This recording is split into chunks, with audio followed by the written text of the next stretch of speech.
All of you. आज जो है हम लोग एक बहुत इंपॉर्टेंट टॉपिक पढ़ने जा रहे हैं, दैट इज इनफर्टिलिटी। ठीक है, जो कि आपका किस चैप्टर का टॉपिक है, रिप्रोडक्टिव हेल्थ। आप जल्दी से समझते हैं इनफर्टिलिटी क्या होता है। इनफर्टिलिटी का मतलब क्या होता है, अगर कोई कपल 2 इयर्स के अनप्रोटेक्टेड इंटरकोर्स के बाद भी प्रेगनेंसी को कंसीव नहीं कर पा रहा है, तो इस कंडीशन को हम क्या बोलते हैं, infertility. According to NCERT, infertility is the inability to conceive और produce children even after 2 years of unprotected sexual intercourse। ठीक है, आप जल्दी से समझते हैं इसके रीजन क्या हो सकते हैं। इसका पहला रीजन हो सकता है फिजिकल।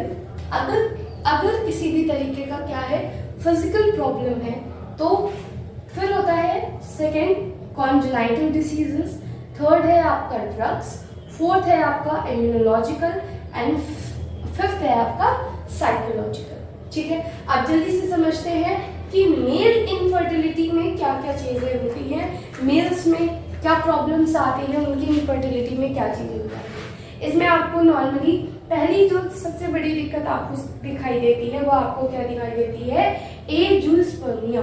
ठीक है, it is a condition in which no sperms are produced. उनमें जो सीमेन रिलीज होता है उसमें कोई भी स्पर्म नहीं होता है।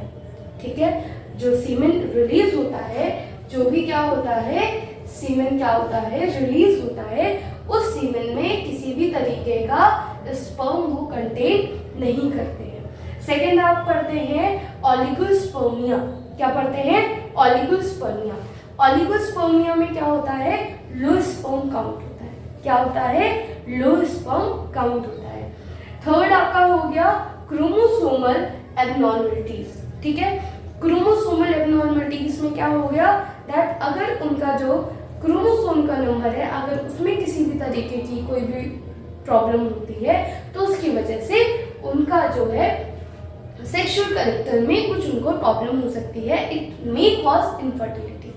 अब अगले टॉपिक पे आते हैं, अगले पार्ट पे आते हैं, sorry, that is female infertility. जैसे हमने मेल्स में पढ़ा कि मेल्स में क्या होते हैं, 3 रीजंस होते हैं, ज्यादातर जो आपकी बुक में भी दिया हुआ है एंड यूजुअली देखा जाता है, that is angiospermia, oligospermia and chromosomal abnormalities. ऐसे ही सेम हमारी जो फीमेल इनफर्टिलिटी होती है, उसमें सबसे पहले क्या होता है आपका ओव्यूलेशन डिसऑर्डर।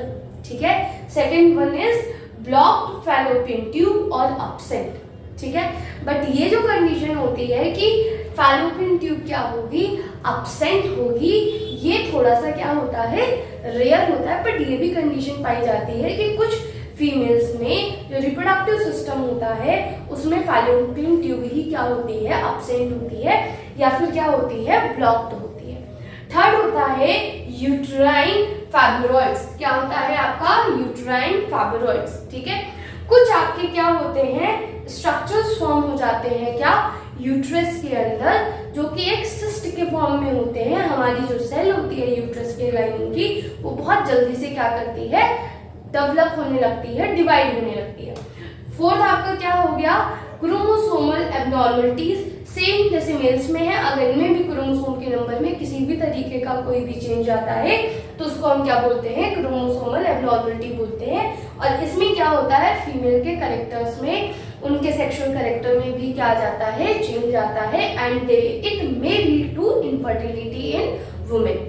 ठीक है, अगला पार्ट इसमें क्या जाता है, अगला रीजन हो जाता है एंडोमेट्रियोसिस। एंडोमेट्रियोसिस का मतलब क्या होता है, आप सबको बच्चों पता है कि यूट्रस की जो इनर लाइनिंग होती है, that is known as endometrium. उसको हम क्या बोलते हैं, एंडोमेट्रियम बोलते हैं। और ये अगर एंडोमेट्रियम जैसी लेयर अगर यूट्रस के बाहर कहीं पे भी बनने लगती है, तो इस कंडीशन को बच्चों हम क्या बोलते हैं, एंडोमेट्रियोसिस बोलते हैं। क्या बोलते हैं, endometriosis. It is a very painful process, जिसमें क्या होता है, जब मेंस्ट्रुअल साइकिल होती है, एक तो ये इनफर्टिलिटी कॉज करता है, और इन दियर जनरल लाइफ जब उनका क्या होता है, मेंस्ट्रुअल साइकिल होती है, उस दौरान भी जब एंडोमेट्रियम शेड ऑफ होती है, तो उसके साथ साथ यहाँ पे उसकी तरीके से जो हमारी लेयर बनी है, कहीं और किसी पार्ट में वो भी क्या होती है, शेड ऑफ होती है, तो it's a very painful process. ठीक है, हम लोग अगले वीडियो में पढ़ेंगे